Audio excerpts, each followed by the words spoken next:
We only have these pair of hands to use to make our income, to pay our lifestyle, to raise our children, to put food in their mouths. And yet we risk these things that are our only way to do this.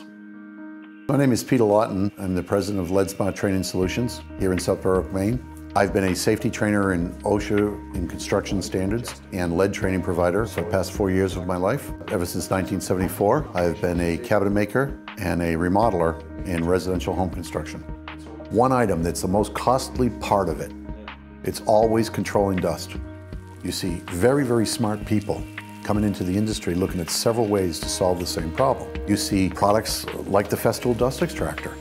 Festool I knew as a cabinet maker. It was recently in my career when I became LeadSmart that I was introduced to the dust extractor system.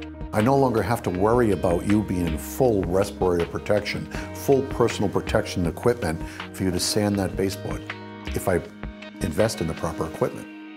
Because I have proved you're not breathing anything wrong.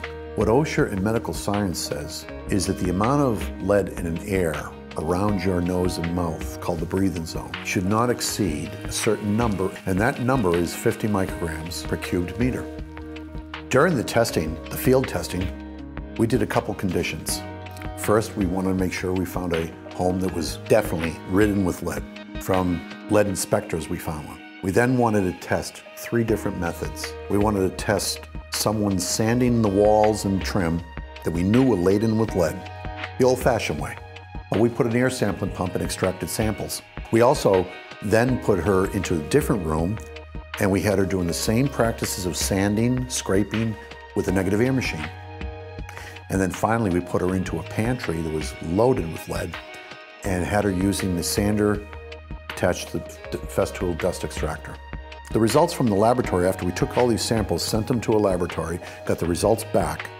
The person who was sanding the old-fashioned way, 335 micrograms, over 7 times the limit that's safe.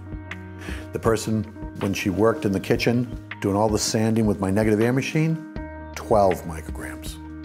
I felt pretty confident we just won. The results coming back from the pantry where Festool's products were being used, 3.5 micrograms.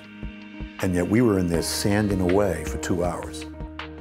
So it was amazing, absolutely amazing results. When I see that light bulb go off in a guy's eyes, when he comes into class, maybe forced by a regulation, maybe forced by a license he must get, comes in dragging his feet, and we're able to turn that person around to where, you don't have to look like us in 30 years. There is a better way. The old-fashioned way isn't always the best way to make it to the finish line.